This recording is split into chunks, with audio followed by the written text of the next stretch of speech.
we have to do the first work of looking inward, right? And we have to ask that simple question of, what impact does race have on my life? And what impact does my race have on my life? And as I look around my community, how is race playing out there?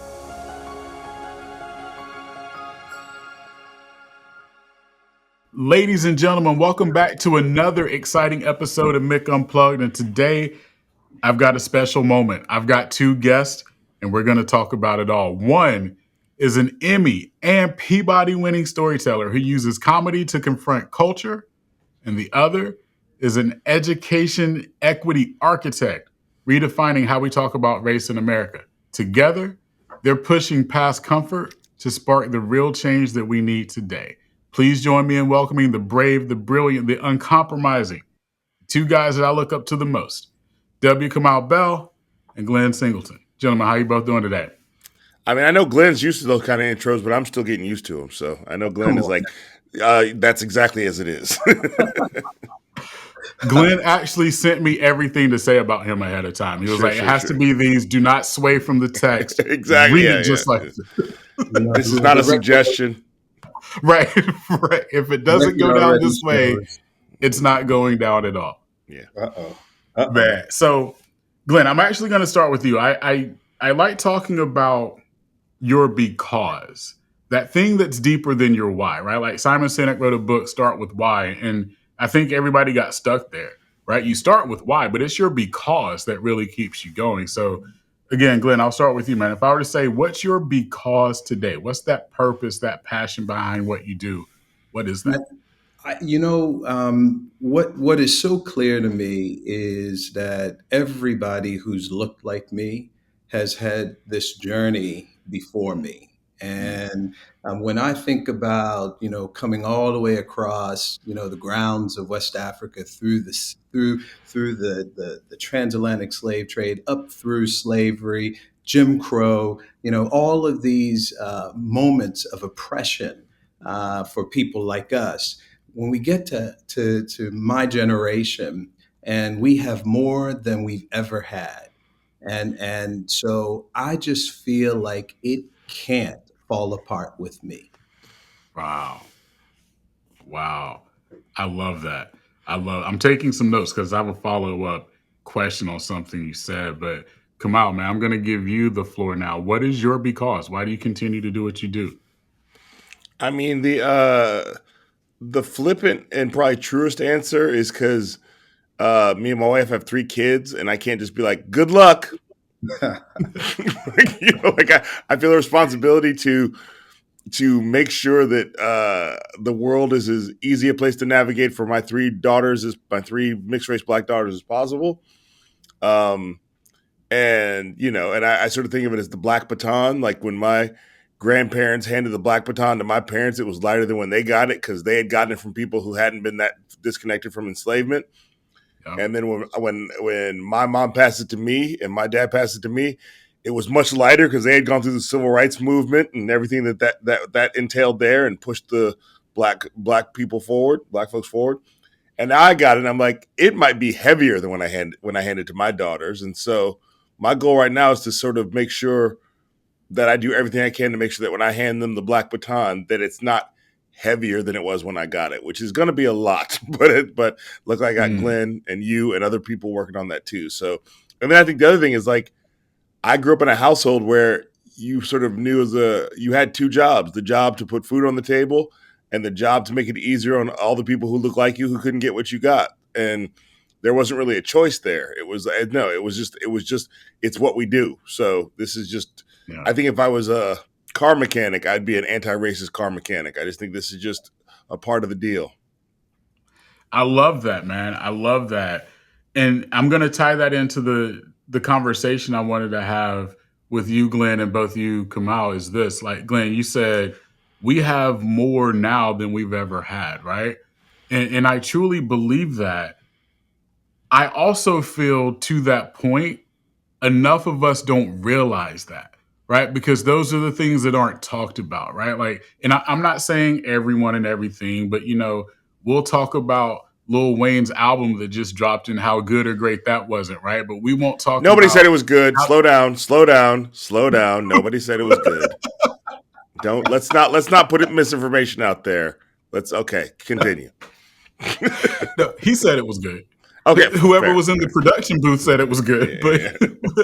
but Glenn, man, so how do we spark those conversations internally so that we can have them externally? Because you do a brilliant job of that, right? Like, I mean, you're a consultant to Fortune 100 to Fortune 50 companies. Forget 100, right? Right on. How do you lead those conversations internally first so that we can have them outside?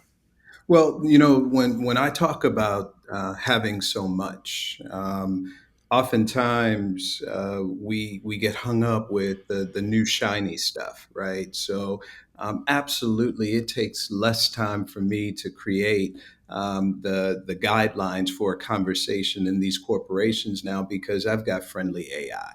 Okay, we Mm, never had that. Right. I didn't even yeah, have a cell phone when I was building this work at the beginning. Right. So this is yeah, this is 3 decades deep, and so with those two, there's a whole group of people who have now flourished from these modern technologies and from the hard work that the entertainers, the athletes, the corporate people have done before, and they've got bank to prove it, right? yeah, So when I think about what's in the community in terms of resources right now, and I think about the challenges facing our community, third grade reading level in every major city across the country for Black children. I'm pushing right now on the multimillionaires and the billionaires yeah. to figure out, what it is that you're doing with all that extra. Right, Mhm. because you only can live in one house, you only can drive one car, and it can be a nice one, and it can be a big one.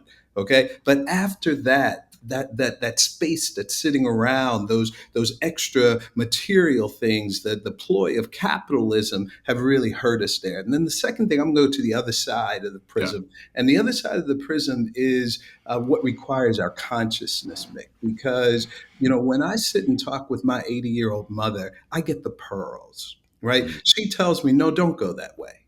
Don't yeah. go that way because they're not going to like it, Yeah. right? And so if I'm trying to get from A to Z and I know I'm already running into a roadblock, okay, then why wouldn't I avoid that? If my purpose, as we've talked about, is to not fail us right now. And so Yeah. when I think of the trajectory from that elder and ancestral wisdom, okay, all the way up to the modern technology and the material, we've got a buttload of stuff that we can Yeah. use right now to get this thing moving in a Mm. way that those elders and ancestors would be proud of us. Oh man, I love that, and I'm right there with you. So, Kamal, for you, you talked about that baton, right, and how heavy it is, right? And just like you, I have three mixed race Black kids, right? Black children. They don't like to be called kids anymore. So, Black children. There you go. How do you have that conversation about the baton internally with your children? Let's see. My 7-year-old hates the president and will say it out loud. So, and I'm in, and and while we can have a grown up discussion about hate, I think it's very savvy of her to understand that this person is not on my side. And so therefore I put that person into the hate camp along with, like, lima beans, whatever you want to say. So for me, the idea that my 7-year-old is aware of the state of the world and aware, and even in a sort of a 7-year-old way, is really important to me, because it means that, like, because some people grow up not being aware of the state of the world, and then when they're full grown adults, you've had conversations with them and they're like, they say something like, well, how many senators are there? And you're like, oh no, which, and it's Uh, fine. And I will tell you, and we can have that conversation. But I think the more that in my house, I grew up as an only child, I heard my mom having every conversation. And mm, so with my kids, they're hearing me have a lot of conversations. They're also seeing my work. They're also seeing how people talk to me in the street. So they're aware that, like, Dada does things where he has to talk to people about the state of this country regularly. And they've heard me speak enough to know which sides we're on, and that we want to be on the side of the people, and the people is not just people who look like us, and we live in Oakland, so they can see those people. And so then you have like my 14-year-old who just graduated from 8th grade, who as part of her graduation celebration, her advisor said, and Sammy Bell, who thanks to her and the administrator who talked to her, now every kid in this school knows the words to lift every voice and sing, because my daughter sang it at every like school function. She was like at every Mm. and there was a black woman who works in school who asked her to, and Sammy did it. And I said, Sammy, you got to learn the words. You can't fumfer through any of it. We're probably not going to do the Yeah. second verse, but learn it anyway. And so Mm. that's a kid who is like, just through the power of her voice, because she has a good voice, is engaging in a little bit of activism by teaching some white kids in her school and some non-black kids about the words to lift every voice and sing. And so for me, there's more than one way to do this, but I think it's important that my kids are aware of what's going on in the world. And my Yeah. 10-year-old, who's pretty shy, like I was when I was her age, I go, look, you're never going to get in trouble with me if you're defending yourself or somebody else who needs to be defended, you think needs to be defended. And that's a very basic thing. But I think at Yeah. school, you might hear the teacher said, I can do this and that. And I go, whatever the teacher says, you come home to me and we'll take care of it. And so for me, creating a sense of like justice is not always in the hands of authority. That justice is Mm. sometimes a thing you see that authority will tell you not to see. And so we are engaged in those conversations regularly, in our household. And we also celebrate Kwanzaa, which is the final piece of raising a black family.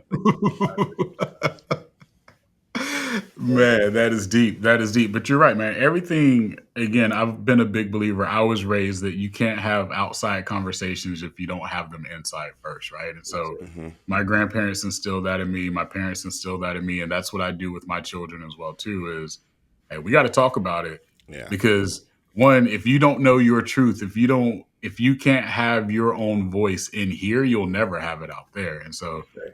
and I know, Glenn, that's something that you're passionate about as well too. That's a pillar that you have, man. And I want to applaud you and talk a little bit about Beyond Diversity and all the good things that's going on there. Talk to the viewers and listeners a little bit about that, because to me, Beyond Diversity isn't just a conversation, man. It's in the 60s or 70s we would call it a movement, right? Like talk to us a little bit about that. Right. Well, you hit on the first pillar, right? Of Beyond Diversity is a training framework that I wrote over 30 years ago. So we're celebrating the marker of 30 years at LBJ Library next week, right? Mm, And I think it's fitting that that's where we're going because. Before we even think about the Great Society and the Civil Rights Movement and gaining insights from that past, we have to do the first work of looking inward, yeah. right? And we have to ask that simple question of, what impact does race have on my life? Mm-hmm. And what impact does my race have on my life? And as I look around my community, how is race playing out there? So that when I come talk to you and Kamau, Mick, I'm already at that place of racial introspection. Yeah. And my consciousness is moving me beyond the first trappings of defensiveness and fear and all of those things that we've been given about this topic to, whoa, there's some power here. Right. And so Mm, 30 years ago, I was looking at all of these disparities in education. I had worked in corporate and advertising. And so I'm seeing that we are just not reflected in the goodies of society at the same proportion that we live in this society. And yeah. so for me, the equitable future, the mark of racial equity is when we start to see ourselves proportionately represented in all the good stuff, Mm, right? All the good stuff. And so if you can walk around society and say, hey, that's good, right? To be on a board, hey, that's good. To be CEO, hey, that's good. To be at the top of the class when I graduate, or to go off to the college of my choice, hey, that's good. To get that record deal, yeah. then that we've reached racial equity. And Beyond Diversity was designed so that we could have the conversation to move a society, the movement of society, to that place of the elusive yet tangible sometimes equality.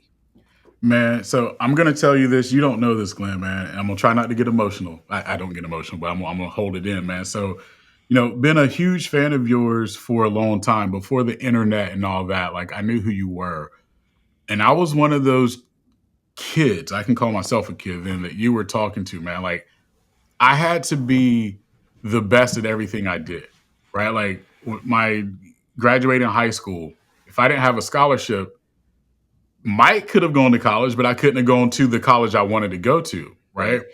And so I genuinely had to be the best so that I could get either an academic or athletic scholarship. But then when I got to college, University of North Carolina, by the way, go There you Hills. go. When I got to college, that same mentality was there because I knew that I had a purpose to show everybody that looked like me that we can be excellent, That's right. right? That we don't have a ceiling, and the ceilings that we have are the ones we put on ourselves. Now, not saying the world is fair. Never going to say that. There are things we're going to have to fight for that other people don't have to fight for. But damn it, I'm going to fight, Right. right? And so, Glenn, I wanted to tell you thank you for being that for me when you never knew that you were, man. Oh, my brother, thank you for that. And those skills that all three of us have developed, and Kamal and I carry this special pressure of being the only one of the next generation and our Yeah, families, right? This only child syndrome. But we learn to be excellent, and the world would be a great place if people had that skill of a desire to be excellent, right? So it's nothing wrong with that. yeah, It's just that when you have to be excellent and you might not be noticed as that, yeah. right? As you look around and we think about the conditions which we're living in right now, the irony, right, of the Mhm. challenge to DEI, where, we have just installed an entire government of Yep, people who are not excellent, yeah, right? And so, That's the so nicest way to say it. They're yeah, an entire government of people who are not excellent. That is No, not excellent, right? Not excellent, Mick, in the way that you needed to be at Chapel Hill, right? And I'm right. working over in the high school district right beside you, where this is a community of excellence and a Mhm. resource community, but we couldn't get the black children and the brown children to the top of the class so that they could continue to walk right on over to that university, Yes, right? sir. And so that's why we came together to Yep. make sure that your excellence was marked as excellent, and to make sure that those who were not feeling excellent were given the resources so at least they could be that if they put in the effort. Yes, sir. Yes, sir. Now, Kamal, I'll get to give you some praise that you don't know about, man. So, in my household, we watch a lot of the things that you've written, that you've produced. We've seen specials. I want to talk about who's with me, man. Like seeing the title of this tour, and I know you're going towards the back leg of the tour. I'm a little upset you're not going to be in Greenville, South Oh Carolina, no, so no! I'm gonna have to see. First of all, we're still adding dates. So, and I will be in Durham. I don't know, and Charleston. So I don't know how So close those literally, are to that's you. what I was gonna say. I know Yeah, you go back to back in Charleston and Durham, so yeah. I'm gonna have to come see you in one of those two, man. You But talk to absolutely us have about that the opening night at framework. the Kennedy Center was killer, by the way. There you go. That was a special So night. I That can't even I. imagine where you are right now, Kamal. Oh, thank Yeah, you. yeah. So talk to us about the framework of this tour, man. Like everything from the name, because the name of the tour is so compelling, right? And me and my children talked about it, but the message that you're trying to send throughout the tour, like talk to us a little bit about that development. Well, I mean, so a lot of us who work in the sort of the showbiz. I was going to try to figure out a nicer way to say it, but just in Hollywood, had the one-two punch of so post George Floyd's murder by Minneapolis, Hollywood was like, we need to talk to more black creators and we need to give them a voice and let them. And so a lot of projects were greenlit in that moment. One of the project that I got was 1,000% Me Growing Up Mixed. That was about my mixed kids and also other mixed kids in the Oakland Bay Area, which was great. But a lot Mm-hmm. of projects got greenlit but never got made because by the time it was time to make them, we'd already had the backlash to all the DEI, and suddenly all the DEI people got fired. I had a lot of meetings with a lot of black women who were in charge of DEI of some of these corporations who then weren't there months later. You'd send an email that said does not work here anymore. Right. And then I had a deal go through. So, and then the strike happened, the writers and the actor strike. And Hmm. although we won, I'm in both those unions, we won a lot of what we wanted. What they did was, we're just going to stop employing you. Like, we're just going to stop. So we're going to stop Yeah. making content. Famously, Warner Brothers, who owned CNN where I used to work, stopped the post production on the Batwoman movie in post production. So they were already $90 million in, and then said, and it was like a black Batwoman, which I don't know if that's why they stopped it, but didn't help it, I'm sure. But they were just like, we'd rather use this as a tax write off than release this as a film, even though the directors were in the edit bay, two Egyptian directors, I believe. Again, who knows if this is all connected? We're in the edit bay editing finishing the movie, and they're like, stop your work, it's never coming out. And so not only so there came a point where, like, there's people I know in Hollywood who haven't worked since the strikes. But Wow. that's when I had this moment, and a lot of projects I thought I was going to do just sort of disappeared, and I'd stopped doing stand up comedy, and I had this moment of like, wait a minute, I was raised by Janet Cheatham Bell, I was raised by Walter Alfred Bell. And sometimes people would ask me, what did your parents do for a living when you were growing up? And I wanted to go, they're hustlers, but not in the way you think. And Right. my mom's father, Smith Cheatham, was one of those guys who would walk onto a job site and just start working. And they're like, you don't work here, but wait, you did better than everybody else. You work here now. He was just like, I'm going to get a job. Right. And so I chose this as an opportunity to start to really, like, okay, what can I do? Well, I know I can write. Where can I take my writing? So I went to Substack, went to Substack, and was able to go, okay, now that I can do whatever I want to do, what is the goal here? And the goal is to find out who's with me. Like, you know what I mean? Like, literally, it's that simple. Who believes 80% of the things I do, and we can talk about the other 20%, or who believes very little of what I believe, but seems like I'm making some good points, and I want to at least work through this. And so for Yeah. me, that's where it's sort of, I always feel like it's like a flip on Kendrick Lamar's way of saying it is, they're not like us. My way of saying it is, who's with me? It's a kinder, gentler way of saying Mm. they not like us. And so, and I know that for my CNN train, like the work I did on CNN, I got a lot of people who are with me who don't look like me. A lot of older white conservative folks who just like the way I said stuff and came to realize some things they never thought about before. And then because I've done podcasting things, I got a lot of younger folks with me, a lot of black and brown activists who have been inspired by my work. And I'm just I feel like this is just me trying to build the coalition, as Martin Luther King Jr. did towards the end of his life, I guess I was gonna say he didn't know, he knew, where it's like, it's more than about black and white. It's about Right. race, it's about class, it's about the United States effect on the entire world. And so for me, then it became time to, like, I got back into stand up, and I very clearly was like, oh, I'm still asking who's with me. This is all connected. This is, especially because I started the Substack before Trump, but once Trump was in office, it was like, oh, it's definitely who's with me now, because I think before we can figure out what we do, we got to figure out who's on our side. And right now in LA, people are in the streets standing up to fascism, literally looking around and going, oh, these are all the people who are with me. And it's Who are not just with me? Latinos, it's not just poor folks, it's all sorts of types of people who are in your coalition. So that's where that comes from. Mm. I love that. And I want to go deeper with both of you on that too, because, when you have people like yourselves and us, the work that we do can never be alone, right? And so there are always people that don't look like us, that maybe don't even have the same political views that we have, but also know good versus evil, right? And so talk to us about that, of how, it's a coalition of people, it's a coalition of entities that actually help make the things that we do happen. Well, so many. I mean, if people don't want to, stroll the history so far back, if we just look at, this first design of the Great Society, neither Kennedy nor LBJ were really interested in the cause. Okay, Mhm. their purpose was something completely different, and Yep. oftentimes that same purpose that you see pervading those Congress halls of Congress right now, they want to get reelected.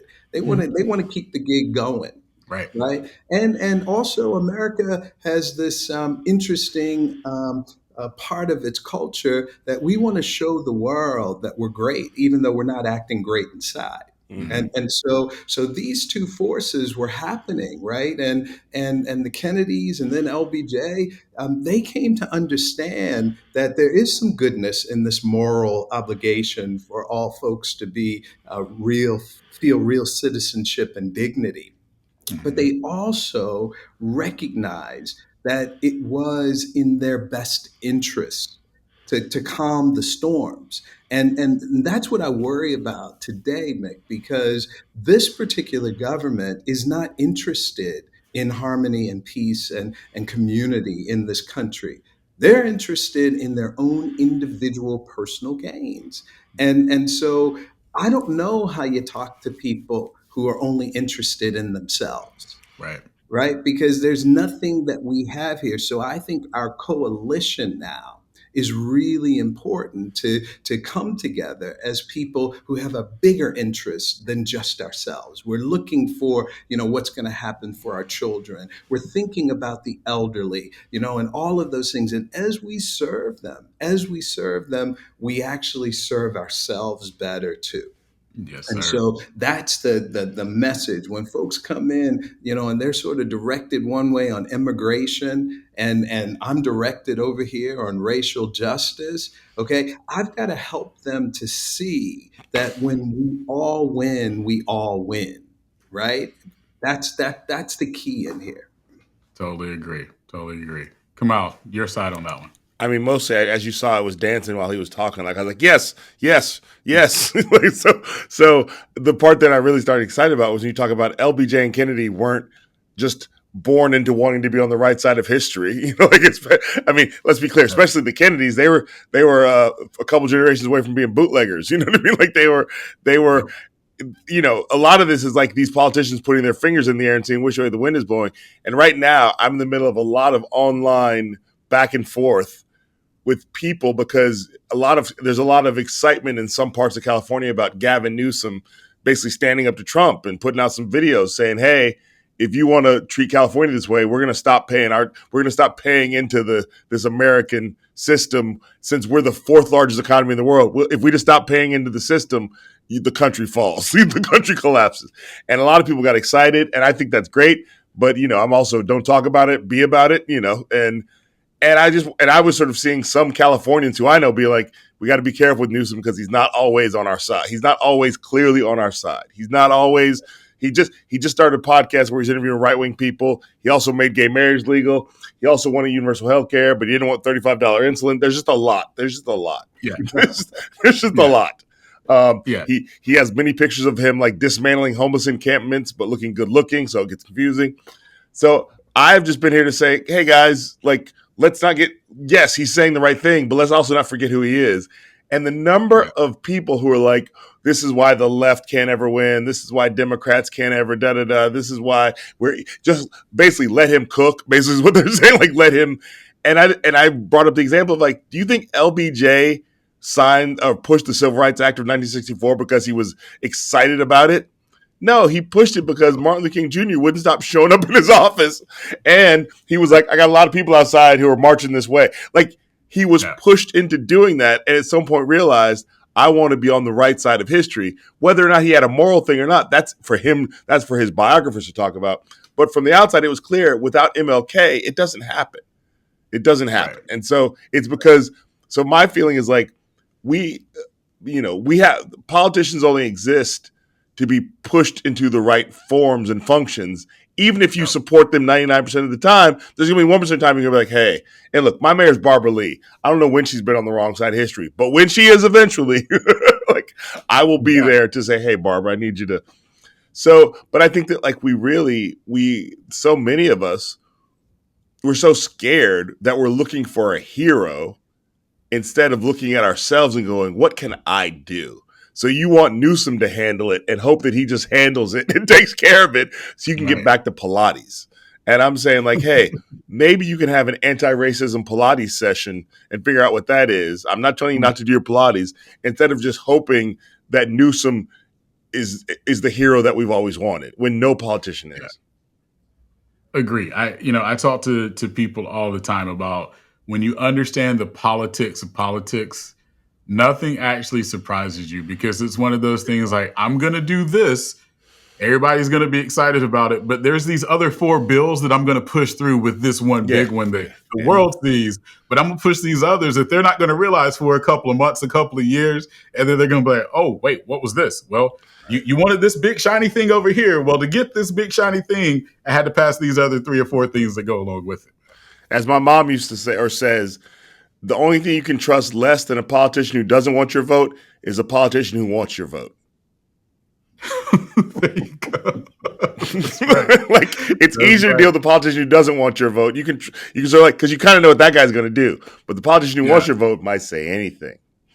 Absolutely. All right, you guys have been gracious with your time. I'm gonna ask each of you like one closing question, and Glenn, I want to go with you because you pioneered the courageous conversations framework, and I think today more than ever, and I'm not even talking about politics here. I think today more than ever, courageous conversations need to happen, man. So, like, how does someone start that dialogue today with your framework? Right. So the first thing that I'm going to suggest, even before you go through the internet, buy a book, take a seminar on courageous conversation, is you just get a sense of the paramount importance of racial justice in this society. Right. This cannot be what everybody understands to America to be without racial justice. You just have to cross through that. And so establishing that personal relationship to race in your life and to this trajectory of showing up on the side of anti-racism, right? And that is the on-ramp. Once you get into that on-ramp and you get into these conversations across the board, you're going to find people who don't agree with you. And rather than a retreat from that, that's when you know that you're entering the next level, right? Because we can all sit around and talk about people who pretty much share those experiences and understandings of race. But it's when you get to people who don't live the same experience. And their politics could be on the same side or shade of blue, okay, but they're just having a different experience, and so we've got to be open to really having the questions in that nuance. And then finally we got to get to the place of understanding that race is a symbol of power, right? It's metaphorical, right? And so you gotta not see that we're all the same, and all of those things, red, black, yellow, green, and white, all the stories that you're told. No. There is a hierarchy of power, right? And you've got to understand this principle of whiteness. You've got to see white supremacy, and you've got to see anti-black racism. These 2 parts of that continuum, right? And as you can step into those 3 levels, it's about me, definitely. There are multiple understandings and experiences existing, and there is this system of power, race, that is about a hierarchy that holds power at white. When you get that, we're ready to go. Everything can change. Yes, sir. It's not that hard. Not that hard. Absolutely. So, Kamau, for you, man, 1, congratulations on Celebrity Jeopardy. Absolutely. I jumped up when you won. I jumped up for all the smart Negroes who were bullied. I'm here for you. I jumped up. Too. I know Donors Choose was happy about that too. I'm a big supporter of school systems, so I know that was amazing. So my question for you that I want you to be able to give insight to the viewers and listeners. So for that person that's listening or watching right now that's afraid to say something wrong, right? What's some advice, what's some courage, some power you can give that person or those people today? I would say if you're afraid to say something wrong, I would first say you need to do an audit of your friend group and see who you're surrounding yourself with, that you can't be honest with who you are sitting near and who you are regularly in conversation with. So it doesn't mean that I don't think I'm going to say something wrong, but I feel like if I do, I am surrounded by people who one of them go, hey, come here for a second. No.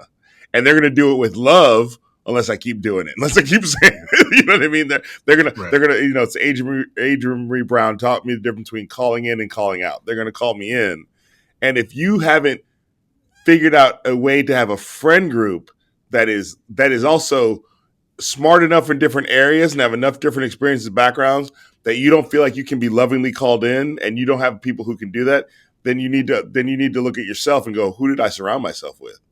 You know, this goes back to the Lil Wayne album. Clearly, Lil Wayne is not surrounded by people who can be, hey man, maybe not 19 tracks. Maybe Lin-Manuel Miranda is not the right producer for you. You know, whatever. He doesn't have those people around him. So understand, don't end up in that situation is what I'm saying. Like, you have to, and then you have to know that you're going to say something wrong sometime. If you're trying, and I know this is a stand-up comedian, if we don't try to say the wrong thing, we're never going to say the funny thing. Right. Now, sometimes the wrong thing is so wrong, people write you up in an article about it, but I feel like that's just the nature of the business. And you just got to, as a stand-up comedian, you know, I'm never going to go through what Lenny Bruce went through, like where he got arrested for saying the wrong thing. Although maybe I am now that we're going to a different era of America.Maybe that's coming back again. But I just feel like, you know, I'm never going to go through what Dick Gregory went through performing at the Playboy Club in front of a group of white people for the first time a black comic had done that in this country that we know of. I'm not going to go through that situation. So, you know, as I talked about, I think I talked about that night at the Kennedy Center. Whenever I start to get caught up in my own, like, what if I say the wrong thing, or why is this so hard? Suddenly the ghost of Harriet Tubman shows up and goes, what's hard? Can you explain to me what's hard that you're doing? Yeah. You're afraid to talk. Oh, okay. Yeah. So let me just be clear. You're afraid to talk. You're afraid to share an idea. You're afraid to try a new thing. Is that you're afraid to direct a documentary about Bill Cosby? Oh, first of all, what's a documentary? You know what I mean? So I understand that, like, at some point you got to get out of your own way and stop thinking that every word you say is so precious that you have to be so careful and scared of it, and understand that, like, that true change happens in the uncomfortable spaces. In the spaces of, like, I don't know how this is going to go down. I don't know how this is going to work. Can you imagine being a young MLK during when they're talking about the bus boycott, and they said, I think he should do it. And he's like, I just moved here. You know, he was like, nobody even knows me. They're like, exactly. And so the idea being that, like, that's where true change occurs, is in those uncomfortable spaces where you might say the wrong thing, or you do say the wrong thing, and you build to a better day.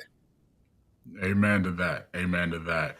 So much wisdom today. Glenn Singleton, W. Kamau Bell, man. Like, appreciate both of you. Final one, Glenn. Where can people find you, follow you? What do you have going on you want to talk about the last 30 seconds?